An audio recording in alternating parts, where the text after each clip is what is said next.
네, 신규 전문가와 함께하는 유튜브 라이브 방송 이렇게 진행되고 있습니다. 뒤에 나오는 내용들, 이어지는 내용이 궁금하시면요, 찾아보시면 됩니다.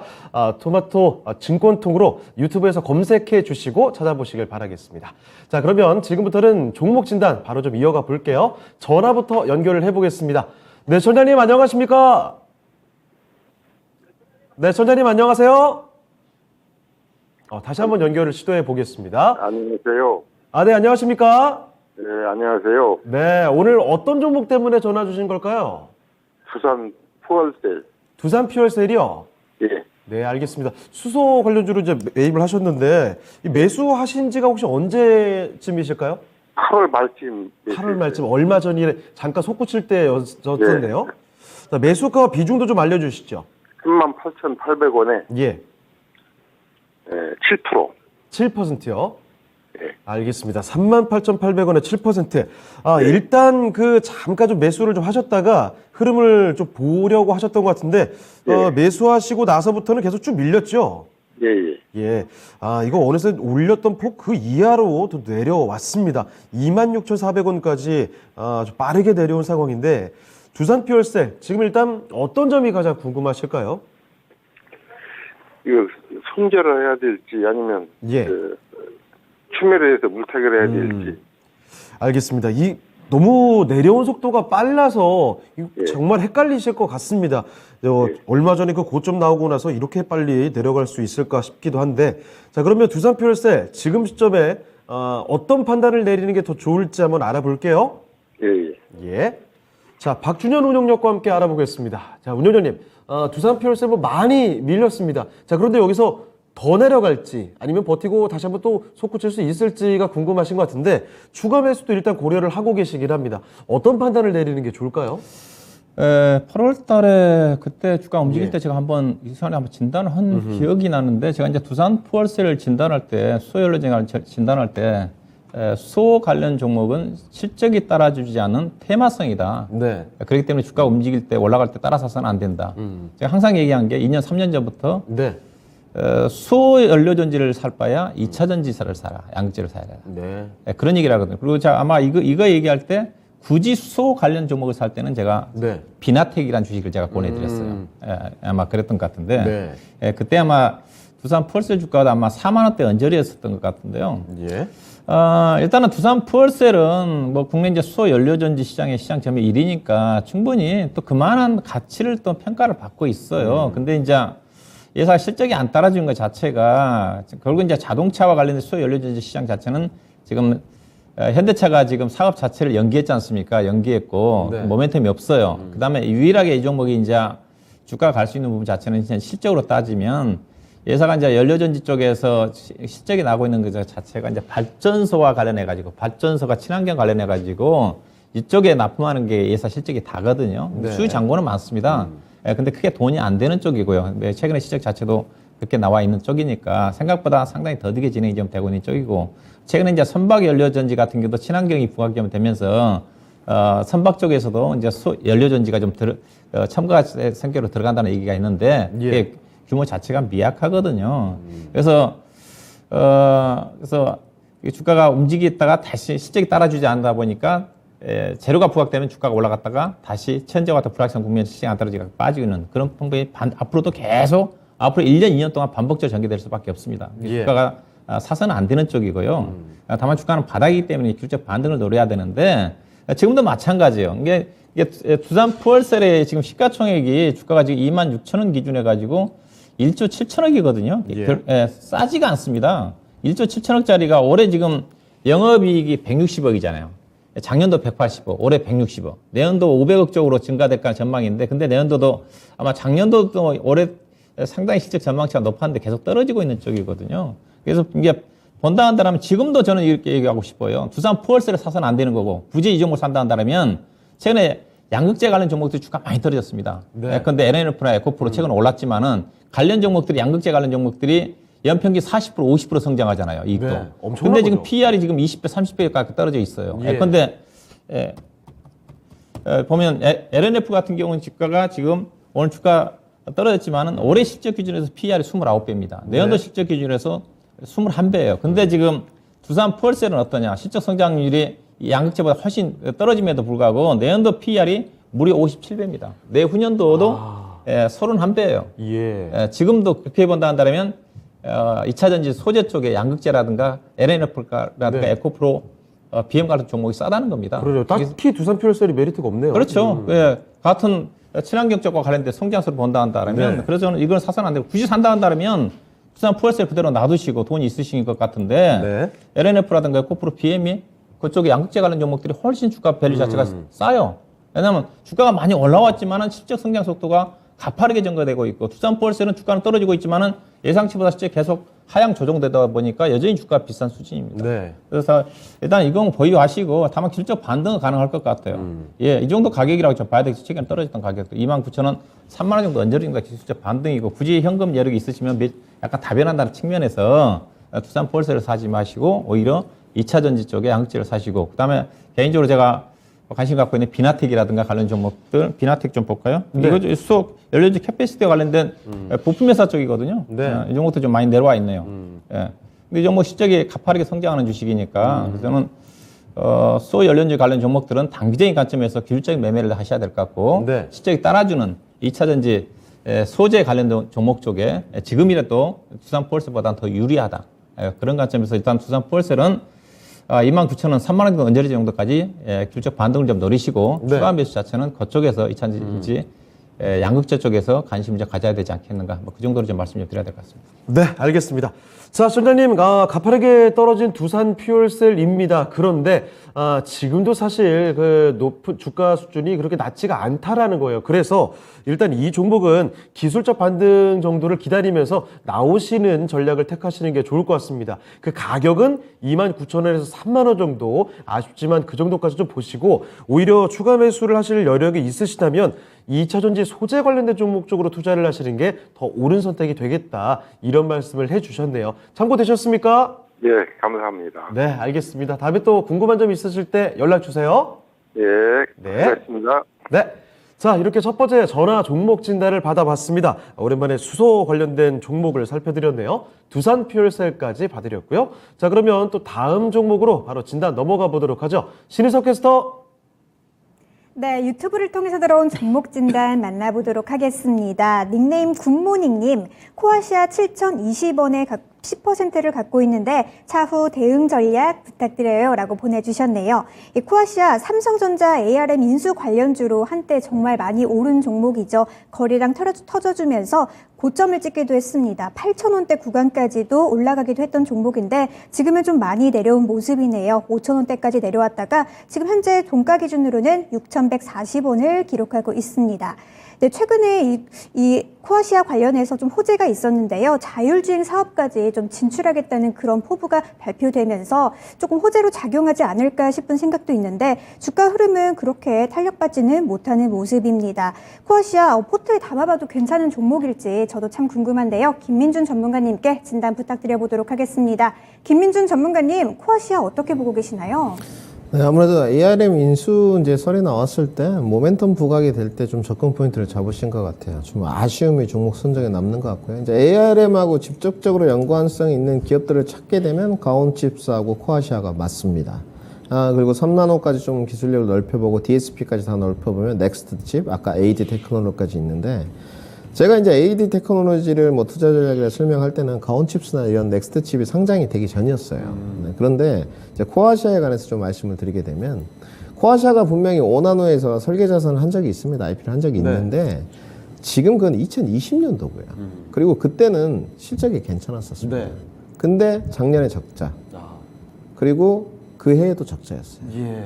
그리고 여기는 이제 코아시아 세미가 이제 삼성전자의 DSP로 선정된 적이 있다는 것인데, 뭐 광학 렌즈도 하고 카메라 모듈 쪽도 해요. 그렇기 때문에 아까 캐스터님 말씀하셨던 자율주행 쪽도 진출을 한번 해보겠다. 이런 내용이거든요. 근데 문제는, 자, 보십시오. 영국의 ARM 인수가 지금 어떤 형태로 부각이 될지는 모르겠어요. 아직까지 모멘텀이 살아있습니다. 뭐 결과가 아직 안 나왔기 때문에 뉴스프로를 탈 때마다 분명히 주가는 오를 거예요. 네. 그러면 기댈 때가 그거 하나죠. 지금 과연 코아시아가 3나노 모멘텀이라든지 이런 걸 탔을 때 갈 것이냐, 그 부분에 대해서는 부정적이고요. 그 다음에 실적, 두 해 연속 적자예요. 그런데 지금 2분기 때도 적자입니다. 아하. 실적이 줄어드는 수준이면 뭐 좀 예. 이야기가 달라질 건데 여기는 수주 잔고도 줄어들고 있어요. 아, 좋지 않죠. 예, 그러네요. 이런 부분에는 기댈 부분이 아까 ARM 인수설에 따른 모멘텀밖에 없거든요. 네. 그거는 이제 결국은 뉴스플로우를 볼 수밖에 없는 부분이죠. 그때 부각이 된다면 다시 한번 주가는 상승 동력을 쓸 수 있을 것 같아요. 네. 아니면 코아시아가 결국은 자율주행 모멘텀 쪽으로 약간 부각을 신사업적으로 겨냥하겠다고 하겠으니까 네. 자율주행이 부각되면 좀 오를 수 있겠죠. 근데 자율주행 쪽도 여러 가지 있습니다. 이제 현대모비스, 맘도 뭐 대형주들도 있지만 제가 봤을 때 자율주행 쪽에서 좀 부각이 될 수 있는 기업은 모트렉스거든요. 가장 좋게 보는데 네. 그런 좋은 기업들을 좀 제치고 수급과 매기가 코아시아라 쏠릴 것이냐. 그거 물음표. 그것도 또 물음표예요. 예. 제가 봤을 땐. 그래서 이거 아까 AD 테크놀로지하고는 다르다는 거죠. AD 테크놀로지를 보시게 되면 네. AD 테크놀로지 기업 실적 들어가 보면 4년 연속 100억 이상 영업이익이 떨어진 적이 없어요. 예. 단기 순이익도 마찬가지입니다. 그만큼. 근데 코아시아는 들어가서 딱 보면 작년에 133억 적자. 2020년에 107억 적자. 네. 2019년이 가장 좋았는데 200억 흑자였거든요. 네. 그 좋을 때만큼 실적이 턴어라운드가 돼야 된다는 거죠. 근데 실적 턴어라운드가 오래 되겠느냐? 안 되죠. 2분기 때 57억 적자 썼으니까. 성적표가 환하게 다르네요. 와, 환히 다르죠. 예. 그러면 이제 모멘텀 부각밖에는 결국 기다릴 수가 없고 네. 모멘텀 부각이 됐을 때도 올라가는 게 실적이 좀 뒷받침이 덜 되니까 약간 다르겠죠. 그럼 장기 성장성 측면에서도 실적이 지금 부각되지 않고 매출이 계속 떨어지는데 장기 성장성이라는 건 첫 번째가 외형 성장이 제일 먼저입니다. 근데 그 부분에 관해서도 후한 점수를 줄 수는 없죠. 지금. 그렇기 때문에 제가 봤을 때는 장기 투자 관점에서도 지금은 메리트가 좀 떨어지는 것 같아요. 단지 아직 ARM 모멘텀이 살아있기 때문에 손절로 대응하실 필요는 없는 것 같아요. 네. 오늘 왜냐면 지난번에 주가가 지수가 흘러내릴 때 보면 저점이 좀 깨졌어야 되는데 저점 깨지고 나서 바로 회복한 걸 좀 보니까 네. 아직까지도 기대감 있는 좀 매기가 남아있는 것 같아요. 예. 그래서 단기 보유는 하시고요. 단지 이럴 수는 있습니다. 이제 실적 시즌이기 때문에 실적이 또 적자다. 네. 그러면 이 주가는 빠져요. 그러니까 우리 시청자님이 대응을 하실 때 지금 비중이 10%인데 물타기나 뭐 추가 매수로 대응을 하는 것보다는 네. 손절매로 대응을 하시는 게 저는 맞을 것 같고 다시 그 손절매가 지금 이제 박스권 하단 지지를 보니까 5,900원 라인 정도잖아요. 네. 그래서 다시 그 5,900원 라인 안으로 회복이 됐을 때 다시 한번 좀 매수 타점을 잡아서 기술적으로 반등을 노리는 게 좋을 것 같고 예. 저는 근데 제가 봤을 때 이번에 실적이 안 좋을 공산이 좀 크기 때문에 손절가를 측정해 드리도록 하겠습니다. 네. 저점 이탈 시에 손절하시는 게 맞는 것 같고요. 손절가는 5,800원 제시 들어가고요. 만약에 저점 이탈 시가 안 되고 모멘텀 부각이 되면서 주가가 오른다 그러면 최종 매도 목표가는 8,000원 제시 들어가겠습니다. 네, 알겠습니다. 자, 코아시아 살펴드렸습니다. 언뜻 이 코아시아와 앞서 저희가 언급해드렸던 AD 테크놀로지 비슷하게 바라보실 수도 있을 테지만 그간 받아왔던 최근의 성적표 자체가 좀 많이 다르다는 거예요. 자, 그래서 코아시아는 약간의 좀 물음표가 붙기도 합니다. 자, 그렇지만 일단 지금 정도에서는 손절을 바로 하실 타이밍은 아닌 것 같고요. 추가 매수는 일단 금지. 그리고 손절선을 정확히 지켜주셔야 될 것 같습니다. 지난번에 나왔던 저점 수준 5,800원을 이탈하게 되면 그때는 손절 생각 꼭 하시는 게 좋을 것 같고 윗방향으로 모멘텀 받고 좀 살아나게 되면 그때는 8,000원까지 바라보시는 게 좋을 것 같네요. 자, 이렇게 굿모닝님께서 보내주신 코아시아까지 살펴드렸습니다. 자, 그러면 또 다음 종목으로 가보겠습니다. 신은석 캐스터. 네, 유튜브를 통해서 들어온 종목 진단 만나보도록 하겠습니다. 이주환님, 갤럭시아 머니트리 5,550원에 15% 갖고 있는데 진단 부탁드립니다. 라고 보내주셨네요. 이 갤럭시아 머니트리 한때 드라마 우영우 관련주와 또 NFT 관련주로 한때 부각받은 종목이죠. 최근에는 정말 가상화폐부터 이 자회사 갤럭시아 메타버스까지 부각되면서 메타버스 관련주로도 최근에 움직이는 모습인데요. 주가는 상당히 흐름이 조금 더딘 모습입니다. 최근에 좀 신저가를 경신하기도 했고요. 오늘 종가 기준으로는 5.27% 정도 하락하면서 5,210원에 마감했네요. 갤럭시아 머니트리 계속 봐도 괜찮은 종목일지 참 저도 궁금한데요. 이렇게 호재가 많은 만큼 이 재료의 다양성에 따라서 움직일 수 있을지 박준영 운용령님께 진단 부탁드려보도록 하겠습니다. 박준영 운용령님, 갤럭시아 머니트리 어떻게 보고 계시나요?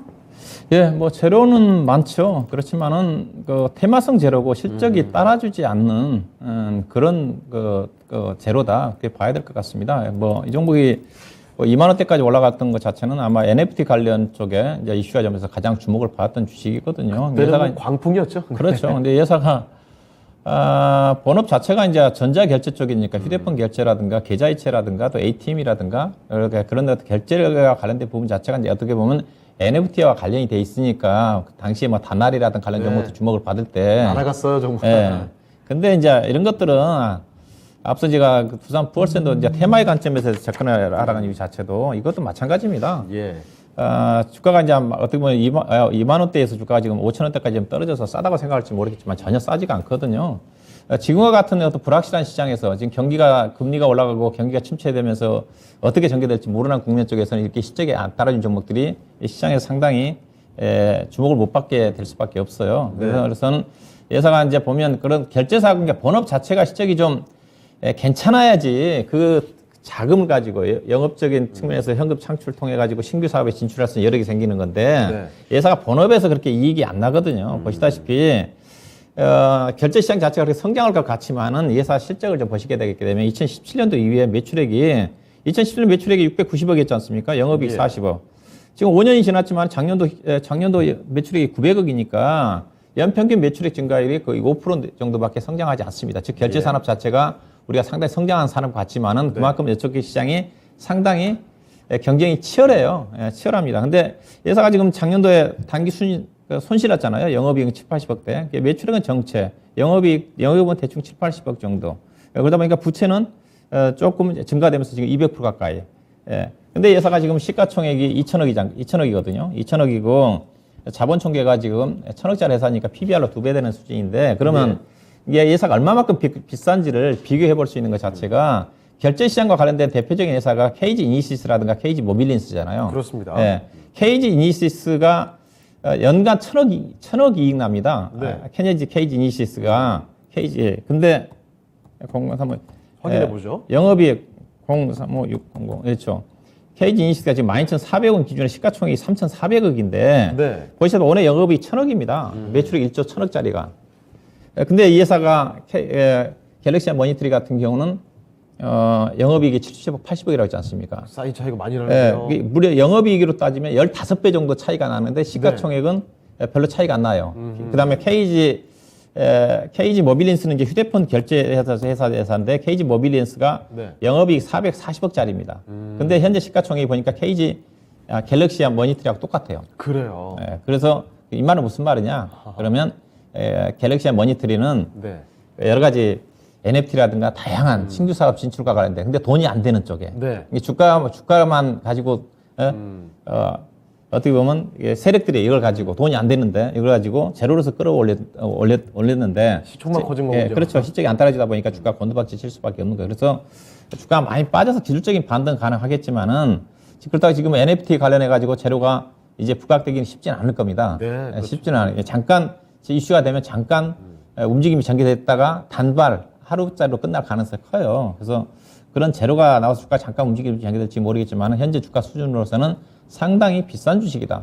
이게 실적을 본다 하더라도 오히려 이 주식 팔아가지고 앞서 얘기했다시피 KG 모빌린스라든가 KG 이니시스 사야 되겠죠. 정상적인 투자가라고 본다 한다면 기업 내용을 보고 투자한다 한다면 그런 관점에서 보셔야 될 것 같고요. 다만 기술적으로는 그렇게 앞서 얘기했다시피 2만 원짜리 주식이 지금 5천 원대까지 떨어졌으니까 4,400원까지 떨어졌다가 약간 좀 올라와 있는데 일단 기술적인 반등은 가능할 것 같아요. 그래서 기대치는 낮춰야 된다. 일단은 반등 목표 자체는 제가 보기에는 5,800원, 6,000원이 좀 될 것 같습니다. 현재 62등선에서 꺾여 내려온 가격대고 또 최근에 주가가 하락했던 가격대 약간 6,000원 정도 언저리 정도가 좀 되거든요. 이 가격인 것 같습니다. 최근에도 어제네요. 어제도 주가가 6,000원 잠깐 넘어서 밀려버리잖아요. 이게 주가가 올라갈 때 이 종목은 미련 없이 팔아야 돼요. 이 종목 매매한다 한다면 현재 시장 여건을 고려한다 한다면 5,000원과 6,000원 사이에 등락. 이게 5,200원대, 5,000원대 초반 사서 5,800원, 6,000원대 정도 매도하는 그런 관점에서 접근을 좀 해야 되지 않겠는가. 일단은 반등시 매도 의견 6,000원 언저리 정도를 매도 목표로 보시면 될 것 같습니다. 네. 자, 갤럭시와 머니트리 살펴드렸습니다. 이 종목의 경우에는 기술적 반등 정도, 그 정도를 생각하시는 게 좋을 것 같네요. 지금 수준에서는 5,800원에서 6,000원, 그러니까 6,000원 부근까지 도달을 하게 되면 거기서는 과감하게 매도해 보시는 게 좋을 것 같습니다. 자, 이렇게 이주환님께서 보내주신 종목이죠. 갤럭시와 머니트리까지 종목 진단 도와드렸습니다. 자, 그러면 또 다음 종목을 가볼 텐데요. 이번에는 전화 연결을 해 보겠습니다. 네, 전장님 안녕하십니까? 예. 네, 반갑습니다. 네. 자, 어떤 종목 때문에 전화 주신 걸까요? 사막 콘텐서. 사막 콘덴서요. 예. 네, 매수가와 비중도 말씀을 해 주시죠. 매수가가 52,000원에 예. 50%입니다. 알겠습니다. 비중이 좀 많으신데 52,000원. 주가가 사막 콘덴서 좀 많이 떨어져 있네요.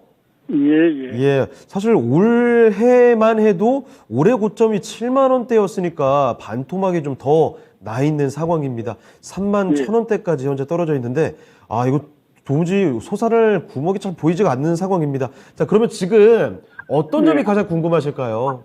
그래서 이걸 어떻게 해야 할까 하고 좀 네. 고민 중이에요.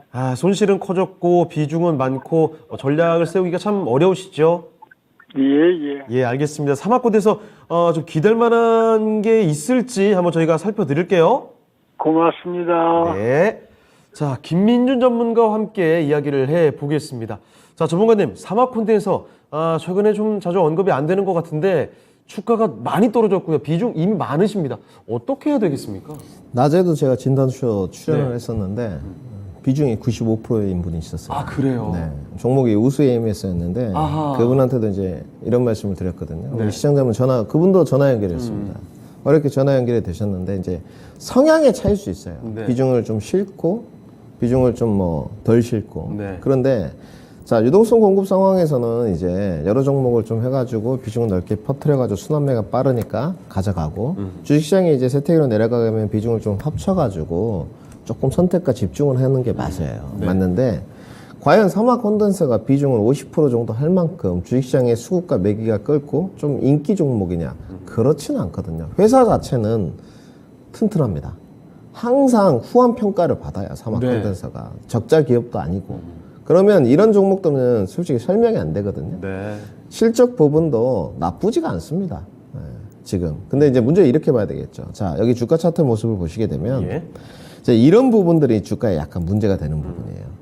1월 달에 보시게 되면 지금 72,000원 찍었지 않습니까? 제가 여기 표시를 네. 해놨는데 이때가 테슬라에 MLCC 공급한다는 얘기가 있었어요. 적정 네. 세라믹 콘덴서죠, 이제. 사마 콘덴서는 전력용도 하고 사마 전기에서 생산한 거 외에는 다 하거든요. 네. 결국은 그때 이제 뭘로 갔겠습니까? 모멘텀 부각이죠. 테슬라하고 뭔가 엮였다. 예. 그러면 자, 테슬라하고 엮였는데 그 다음부터 지수 하락에 따라 일단 주가 하락이 있었고 네. 여기는 실적도 뒷받침이 되는데 너무 빠졌잖아요. 그럼 이제 비교 대상이 대장주로 갈 수밖에 없어요. 네. 비교 대상이 이제 대장주로 가게 되면 어디겠습니까? 삼성전기겠죠. 네. 왜냐면 삼성전기가 MLCC를 하고 있으니까 비교 대상이 거기로밖에 갈 수 없는 겁니다. 대표 주자니까요. 그러면 삼성전기보다 이제 밸류에이션이 싸냐? 비싸요. 그리고 사마 컨덴서를 살 바에는 자 예. 보십시오. 사마 전기가 밸류에이션이 7배 정도거든요. 아하. 사마 전기도 똑같아요. 예. 주가 포인트가 테슬라 빨이 있었을 때 결국 마지막에 주가 반등을 34,000원 찍고 주가 하락을 했거든요. 여기는 그런데 여기도 마찬가지입니다. 이제 이런 부분이 주식이 어려운 부분인데 자 보시게 되면 작년에 218억 찍었거든요. 네. 매출이 계속 올라가고 있고 올해도 전 후반기를 합치면 100억 넘게 찍었어요. 네. 실적이. 3, 4분기 실적이 나오면 작년하고 비슷한 수준을 찍게 되겠죠. 그런데 뭐가 사라졌습니까? 실적 부분이 비슷한데. 다른 전문가는 설명을 못하죠. 실적 부분이 비슷한데 주가 왜 떨어졌느냐. 그러니까 과도하게 떨어졌잖아요, 지금. 결국은 모멘텀 부각 구간에 주가가 올라갔다는 거죠. 그래서 주식은 항상 끼가 가장 중요하거든요. 예. 끼가 있어야 되는 거죠. 그래서 보통 실적이나 수급, 밸류를 이제 설명이 안 될 때가 예전에 대표적인 것도 5G가 그랬듯이 네. 모멘텀을 바람을 타면 비성적으로 이렇게 시세가 가요. 그렇습니다. 실적 대비 더 가거나 실적이 없어도 주가가 올라간다거나 뉴스플로우를 탄다거나 주식시장이 원래 그렇습니다. 네. 뭐 전환사채 부분도 있을 수 있고 들어가 보면 WB도 있을 수 있고 유중도 있을 수 있고 여러 가지 결합 요소들이 있거든요. 근데 이런 회사들은 그런 것과는 전혀 무관해요. 회사가 탄탄하기 때문에. 단지 그러면 모멘텀 바람을 탔을 때 우리 시청자님이 조금 접근 포인트와 비중을 많이 실었다는 거죠. 그러면 이제 두 가지로 해석해야 되겠죠. 시장이 궁금하시고 주가 좀 오를 수 있겠느냐. 네. 이 부분이 궁금하신 거잖아요. 그렇죠. 가능합니다. 단지 문제는 이제 주식시장의 경기 침체 국면으로 가고 있고 아직 인플레이션이나 고강도 긴축이 행해지고 있고 미국이랑 각국의 금리 차이가 아직 너무 많이 나요. 네. 저는 지금 항상 말씀드리지만 지수 반등에 따른 것이 달러 인덱스가 주요 요소가 아니에요. 지금은 각국의 통화류들이 가장 주된 요소입니다. 네. 유로라든지 파운드라든지 이런 각국 통화류들이 올리게 되면 지금 지수가 무조건 올라요. 달러 인덱스를 끌어내리는 효과가 있기 때문에. 예. 그러면 지금 물타기를 한다고 해서 이게 올라가지 않거든요. 주된 요소가. 그러면 시청자님의 지금 가장 큰 포인트는 뭐냐? 시간 투자를 좀 하셔야 돼요. 네. 이 부분이 가장 중요하고. 왜? 사막 콘덴서 자체 회사는 튼튼하니까. 예. 그러면 지수가 좀 반등하면서 단기 반등세가 좀 나오겠죠. 이런 각국과 미국과의 어떤 금리 격차가 좀 줄어들었을 때. 그러면 리바운드 과정 때 조금씩 비중을 줄여나가시는 게 좋을 것 같습니다. 기본적으로 이렇게 튼튼한 회사들은 제가 봤을 때 42,000원까지는 그냥 리바운드가 나와요. 지수가 2,400선정까지만 좀 반등이 나와준다면 충분히 가능합니다. 제가 봤을 때 올해 연말까지 2,400선까지는 전 도달한다고 보는 쪽이거든요. 네. 그리고 내년 상반기가 되면은 더 올라간다고 보는 쪽이에요. 근데 2,400선에서 2,600선까지 이제 가는 문제는 반도체예요. 네. 반도체에 대한 어떤 악재 부분이 다 선반영이 끝나면서 하이닉스와 삼성전자가 좀 끌어줄 수 있느냐. 그리고 2차전지 시장이 계속적으로 프리미엄을 받은 부분이 조정이 끝나면서 끌어올릴 수 있느냐. 오늘도 2차전지 시장이 딱 안 좋으니까 지수가 탁 빠졌거든요. 네. 근데 하이닉스랑 중간에 삼성전자가 올리니까 아래꼬리가 달렸어요. 그래서 우리 시청자님 어떻게 보유를 하시냐. 비중이 50%인데 지금 주가 많이 빠졌지 않습니까? 그렇죠. 이런 부분은 손절로 대응하지 마십시오. 자신감 가지시고. 단지 이제 다음부터는 사실 때 아까 말씀드렸듯이 주식 시장에는 분명히 끼가 있고 인기 있는 종목이 좀 있어요. 그래서 사막 컨덴서 같은 경우들은 주가가 좀 이제 불을 뿜을 때는 잘 가긴 하지만 네. 조금 더 수급과 매기가 좋은 종목을 좀 택해보자 이 말씀을 드리고요. 1, 2차 매도 목표가를 나눠서 설정해 드리겠습니다. 예. 42,000원 도달 시에 비중을 좀 축소하시고요. 네. 그 부분이 확실히 좋을 것 같고 주식시장이 침체기로 가니까 그 다음에 최종 매도 목표가 5만 원까지 한번 바라보면서 보유해보자. 이렇게 정리해 드리겠습니다. 네, 알겠습니다. 자, 소장님, 사막콘덴서 살펴드렸는데요. 이 종목에 대해서 좀 시간 투자 충분히 하시면서 기다려보시면, 크게 손실 보진 않고 나올 수 있지 않을까 싶습니다. 일단은요, 42,000원을 기억해 주세요. 42,000원에서 비중 좀 줄이시고, 그리고 나머지 비중으로 한 5만 원 정도까지 보면서 쭉 끌고 가시면 손실 꽤나 줄이면서 나올 수가 있을 것 같습니다. 42,000원 그리고 5만 원 두 가지 목표 주가 생각해 보시면 좋을 것 같습니다. 답변 되셨습니까? 네, 전자님. 지금 전화 연결이 좀 끊어질 것 같은데요. 아무쪼록 사막 콘덴서 저희가 자세하게 종목 진단을 좀 도와드렸습니다. 이런 맥락들을 참고하시고 다시 한번 말씀드립니다만 가격 전략 42,000원과 또 5만 원 이 두 가지 가격 구간 체크하시고 대응해 가시면 좋을 것 같습니다. 사막 콘덴서에 대한 종목 진단을 도와드렸습니다. 자, 그러면 시간이 벌써 이렇게 빨리 좀 지나갔네요. 자, 그러면 오늘 종목 진단은 이쯤에서 마무리해 보도록 하겠고요. 지금부터는 내일장 전략 알아보겠습니다. 자, 그럼 먼저 박준현 운영자님, 내일장 전략 궁금합니다. 어떤 포인트로 접근하는 게 좋겠습니까? 예, 전체적인 시장 흐름은 좀 계속적으로 등락이 과정이 좀 전개되고 있는데 큰 흐름 자체는 최근에 저점을 이탈할 것 같지는 않고요. 미국 증시도 그렇고 국내 증시도 그렇고 그 자체가 이제는 최근에 시장 자체가 계속 인플레이션 관련된 부분이 이슈가 좀 되고 있지만은 영국 감세 정책과 관련된 이제 금융시장 부분 자체는 오늘 안정화 단계에 접어든 것 같고요. 예. 이제 관건 자체는 이제 다다음 주 11월 2일 날 11월 FMC가 있는데 예. FMC 크게 악재는 나오지는 않을 겁니다. 그 자체가 이제 FMC 끝나면 11월 8일 날 미국의 중간 선거지 않습니까? 그렇죠. 대체적으로 중간 선거 전후를 본다 한다면 대체적으로 시장 자체가 나쁘지가 않았더라고요. 과거에 본다 한다면 특히 이번 중간 선거 자체가 이제 바이든 정부 입장에서 본다 상당히 이제 불리한 여건이기 때문에 어떻게 되든 간에 금융시장 자체가 불안하게 된다 한다면 상당히 부담을 느낄 수밖에 없습니다. 그렇죠. 어떻게 되든 선거를 이겨야 되기 때문에 그래서 나스닥 시장이 중간 선거 전에 10,000포인트 이탈한다든가 그러면 상당히 불안해질 수밖에 없거든요. 그래서 그런 것들 때문에 중간 선거를 앞두고 있는 시점이기 때문에 어떤 그 금융시장 불안을 야기시키기보다는 시장이 어느 정도 안정화 단계에 진입하지 않겠는가 그렇게 좀 판단을 좀 하고 있고요. 그렇지만은 국내 시장 같은 오늘 같은 경우도 보면 외국인 선물 매매에 따른 등락 과정입니다. 오늘 같은 경우도 외국인 투자가들이 선물 4,000억 정도 팔면서 지수가 30% 넘게 빠졌다가 거의 500억 정도까지 2시 반 정도 줄이면서 지수가 마이너스 15% 정도까지 낙폭을 줄였거든요.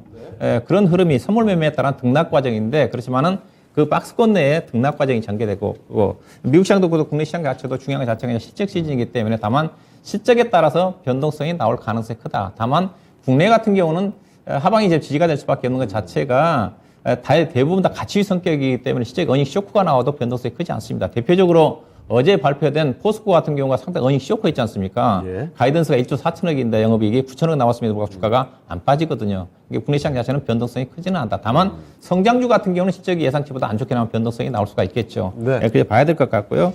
그래서 시장 자체가 국내 기업들의 실적이 생각보다 실적이 상당히 가파르게 하향 조정되고 있습니다. 아직 최근에 보게 되면 거의 한두 달 사이에 상당히 많이 실적에 많이 대표적으로 본다면 최근에 그러니까 롯데케미칼 같은 경우가 지금 3분기 때 3천억 정도 적자 얘기가 나오고 있지 않습니까? 그리고 오늘 같은 경우 이제 금융주가 떨어진 이유 자체가 부동산발 파이낸싱발 그것 때문에 증권주라든가 관련된 은행주들이 좀 빠지고 있거든요. 이 부분 자체가 금리 인상으로 인해 가지고 이런 유동성과 관련된 부분들이 업종별로 상당히 등락이 야기시킬 수가 있습니다. 그래서 현재 시장 자체는 등락 구간이 지수 변동성이 크지는 않지만은 상당히 좋은 종목들이 그렇게 많지가 않기 때문에 안 좋은 종목들, 업종이 안 좋은 종목들, 실적에 대한 변동성이 큰 종목들은 해피를 좀 해야 되지 않겠는가. 제가 보는 쪽은 피해야 되는 쪽 자체는 증권주, 그다음에 건설주, 그다음에 화학주, 이들 관련 종목들은 해피를 좀 해야 되지 않겠는가. 상대적으로 이렇게 봐야 될 것 같고요. 그래서 시장 자체가 등락 구간이기 때문에 이슈와 실적 호전 종목 중심의 또 선별적인 적게는 현재 시장에서 실적이 그나마 그래도 나쁘지 않을 쪽이 제가 봐서는 조선 기자재 쪽, 그다음에 자동차 부품 쪽, 완성차는 최근에 악재가 나왔으니까, 그다음에 소매유통 쪽, 의류를 중심으로 해가지고 나쁠 것 같지는 않고요. 그다음에 2차 전지, 신재생, 그다음에 코스닥시장 의료기기 쪽은 나쁠 것 같지 않기 때문에 이들 쪽에서 종목을 선정하는 전략이 필요하지 않게 봐야 될 것 같습니다. 네. 자, 그럼 이번에는 김민주 전문가께 내일장 전략 좀 여쭤보겠습니다. 내일장 어떤 포인트로 접근해야 될까요? 네, 저는 시장에 이제 점진적으로 올라간다고 보고 있는데, 예. 시장의 등락 과정은 좀 지속된다고 보고 있어요. 저는 단기 반등세는 2,350선까지는 좀 보고 있는데, 이제 문제는 이 등락 과정 쪽에서 우리 시청자분들도 다들 종목들이 좀 물려 계시잖아요. 네. 수익을 창출할 수 있느냐 문제거든요. 수익 창출이 됩니다. 해내야죠. 그 부분이라면 이제. 그 다음에 이 등락 과정 쪽에서 계속적으로 종목이 내려가는 종목들이 있어요. 분명히 이제 성장주들이 실적이 안 나온다면 좀 내려갈 것이고 대응 방법이죠. 이 부분에 대해서 좀 고뇌를 해볼 필요가 있고 아까도 말씀드렸지만 저는 주요 키포인트가 연준의 FOMC라든지 중간 선거보다 더 중요한 게 각국 중앙은행들의 스탠스입니다. 결국은 각국 통화에 대해서 필수 체크 포인트로 가져가야 돼요. 저도 요즘은 매일 파운드, 유로 다 체크를 하거든요. 예. 오히려 거기가 딱 올랐다 싶으면 무조건 달러 인덱스 내립니다. 그날 원달러 환율 떨어지고요. 며칠 전에 12원 원달러 환율이 떨어졌거든요. 화요일 날. 그런 모습이라고 보시면 됩니다. 오늘도 딱 보면 통화료들이 올라가면서 환율이 내려왔거든요. 그러면서 아래꼬리가 달렸죠. 그렇기 때문에 체크 포인트를 가져가시고 이제 실적 시즌입니다. 실적과 지표에 따른 이제 수익률 게임이 시작이 돼요. 그러면 이제 실적이 좋은 종목들을 뭐 단기 3분기뿐만이 아니고 4분기까지 이런 부분까지 좀 내다봐야 되겠죠. 그래도 실적은 받침목 역할을 할 수 있기 때문에 이 부분은 꼭 챙기시고요. 이제 눌림목고간에 뭐 저점 매수하고 고점 매도 전략하는 매매 포인트는 아직까지도 좀 유효하다 정리를 해드려야 될 것 같고요. 저도 역시나 이제 숲은 잘 봐야 되는데 저는 선별화는 좀 필요하다고 보고요. 역시나 자동차 완성차보다는 소형주들 부품주라든지 약간 뭐 테슬라 쪽에 있는 종목들 그리고 반도체는 저는 또 여기도 선별화가 필요하다고 봅니다. 반도체 쪽에서 3분기 실적이 좋을 쪽은 정해져 있어요. 지금 PCB 쪽, 뭐 심텍, 코리아 서키트, 대덕전자 그리고 역시나 모멘텀 부분은 삼나노 쪽. 그 다음에 역시 저도 신재생. 그리고 저는 이제 내년 시즌을 조금 내다본다면 11월도 마찬가지거든요. 제약바이오 학회가 정말 많습니다. 알츠하이머 학회부터 시작해가지고 가남 학회부터 시작 굉장히 많기 때문에 제약바이오에도 주목해보자. 이렇게 정리해드리겠습니다. 네. 자, 두 분 전략은 여기까지 좀 듣도록 할 텐데요. 한 가지 더 드릴 말씀이 있습니다. 전문가님 라이브 방송 바로 이어지죠?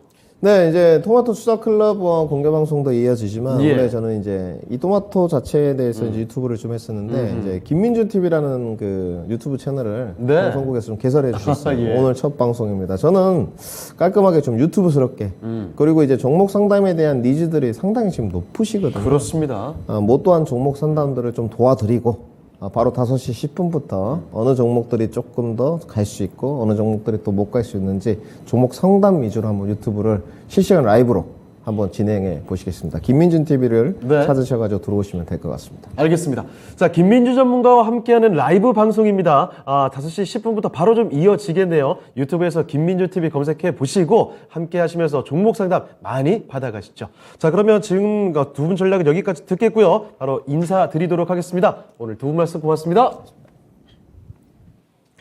네, 진짜 쉬운 진단 오늘은 여기서 좀 마치도록 하겠습니다. 지금까지 다양한 투자 판단에 대한 도움 말씀을 드렸습니다. 하지만 특정 종목의 상승과 하락을 보장하진 않습니다. 이 점 기억해 주시고요. 저희는 내일 이 시간에 다시 뵙도록 하겠습니다. 시청해주신 여러분 고맙습니다.